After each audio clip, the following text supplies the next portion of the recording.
हमारे पास दुनिया का 2% जमीन है। कितना? पानी हमारे पास 4% है दुनिया का, और पॉपुलेशन हमारी दुनिया की 20% हो चुकी है। We are world number 1। China को भी हमने पीछे धकेल दिया, और हमें चाइना से कंपेयर इसलिए नहीं करना चाहिए कि चाइना का एरिया हमसे 3 गुना ज्यादा है। चाइना का एरिया 3 गुना ज्यादा है, इसके बावजूद चीन में पर डे 45,000 बच्चे पैदा होते हैं। हमारा एरिया चीन का 1/3 है, और हमारे यहां 90,000 बच्चे रोज पैदा होते हैं। 90,000 means 3.28 crore in a year. यानी 2024 में कितने बच्चे पैदा हो जाएंगे? 3.28 करोड़। दुनिया के 150 देशों का क्षेत्रफल 3.28 करोड़ से कम है। We have total 200 countries in the world. उसमें से केवल 50 ऐसे देश हैं जिनकी पॉपुलेशन 3 करोड़ से ज्यादा है।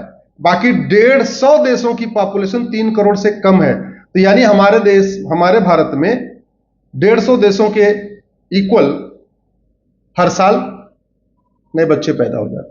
तो आपको जो मिलावटी दूध मिलता है वो इसलिए मिलता है कि डिमांड ज्यादा है, सप्लाई कम है। गाय भैंस की संख्या नहीं बढ़ रही है, इंसान की संख्या बढ़ रही है, तो दूध की डिमांड ज्यादा बढ़ रही है, तो पूरी करनी है तो क्या कर दिया? मिलावट कर दिया।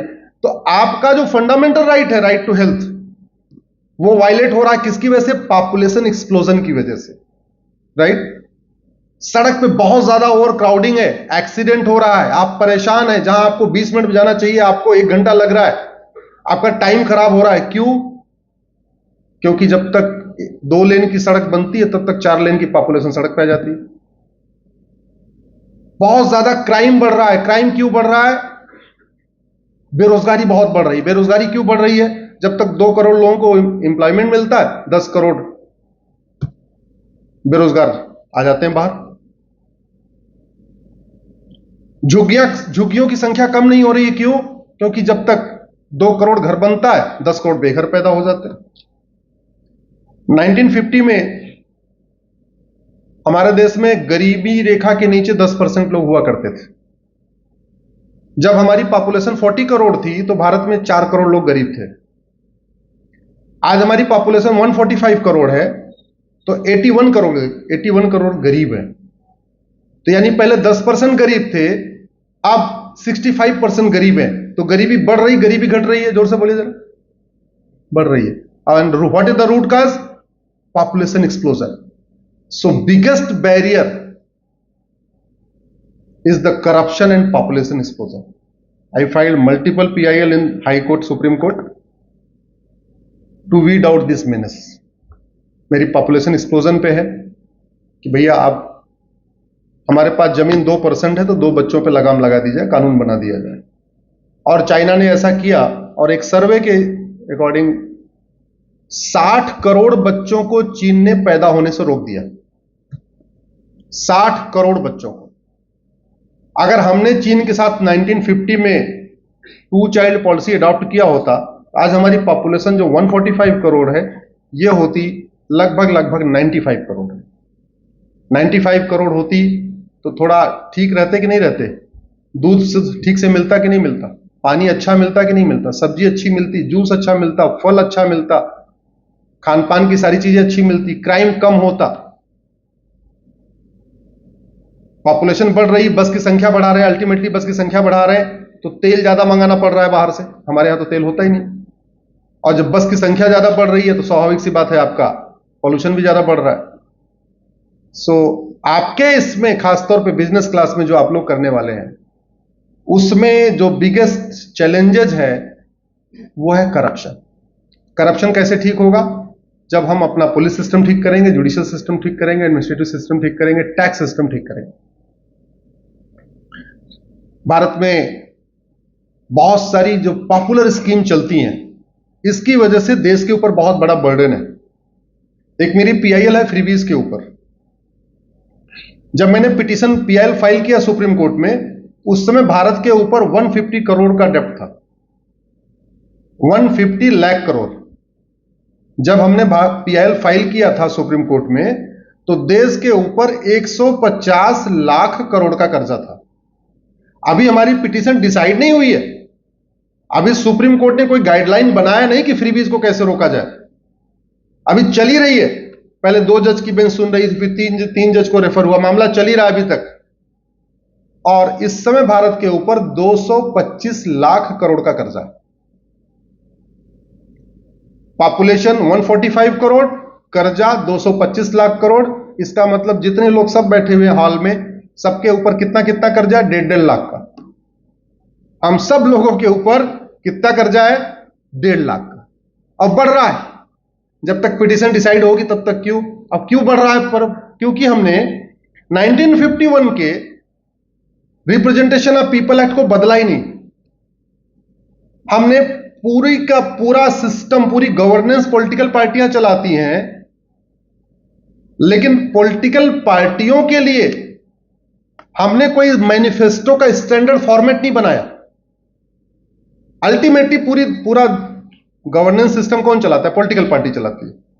राष्ट्रपति कौन बनेगा, ये कौन डिसाइड करता है? Political party. प्रधानमंत्री कौन बनेगा, कौन डिसाइड करता है? Political party.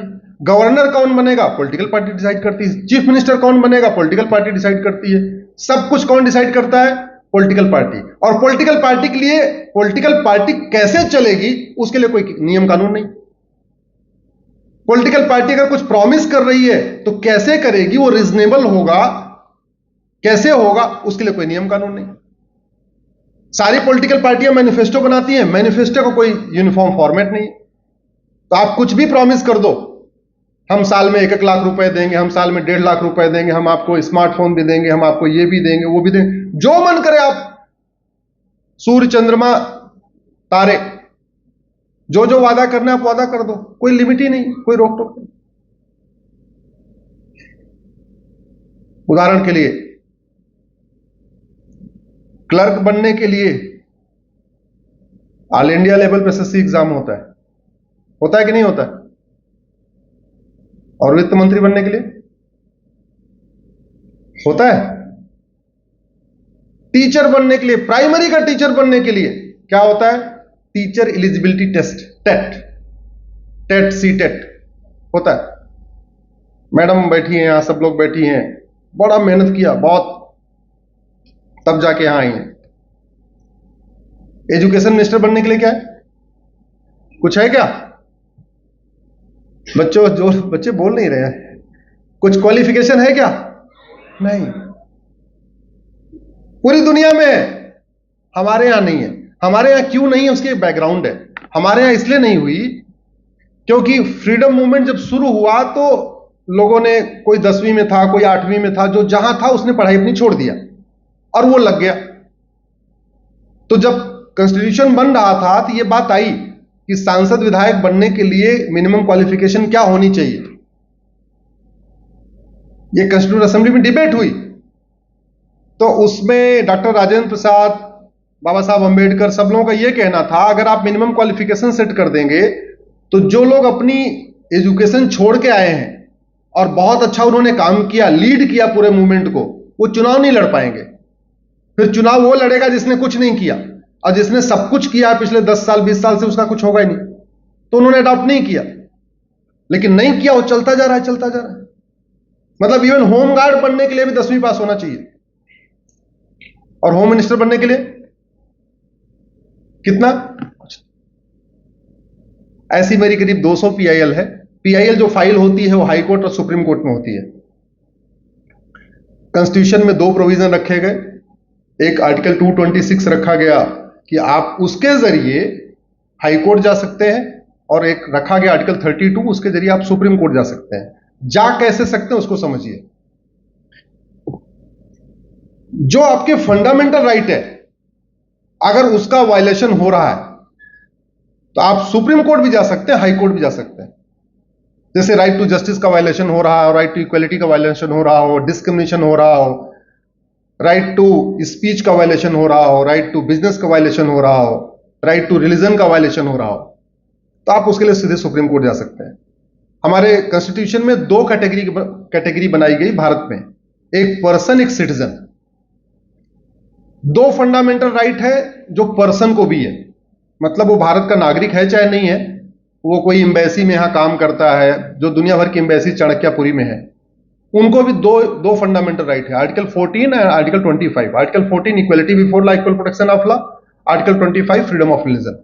तो भारत में कोई भी रह रहा है, वो 10 दिन के लिए आया, वीजा पे आया, टूरिस्ट वीजा पे आया, 20 दिन के लिए आया, नौकरी करने आया, किसी कंपनी में कारपोरेट में जॉब करने आया, कुछ भी करने आया, उसको दो फंडामेंटल राइट मिलेगा। आर्टिकल 14 मिलेगा। इसका मतलब ऐसे नहीं कर सकते कि पता चला नौकरी कर रहा है, पुलिस वाले गए उसको उठा के लेकर आया, ऐसे नहीं। आपको आर्टिकल 14 फॉलो करना पड़ेगा। दूसरा फ्रीडम ऑफ रिलीजन, वो भारत का नागरिक है चाहे नहीं है, उसको अपनी प्रेयर करने का राइट है, चाहे वो 1 महीने के लिए आया हो चाहे 3 महीने के लिए आया हो।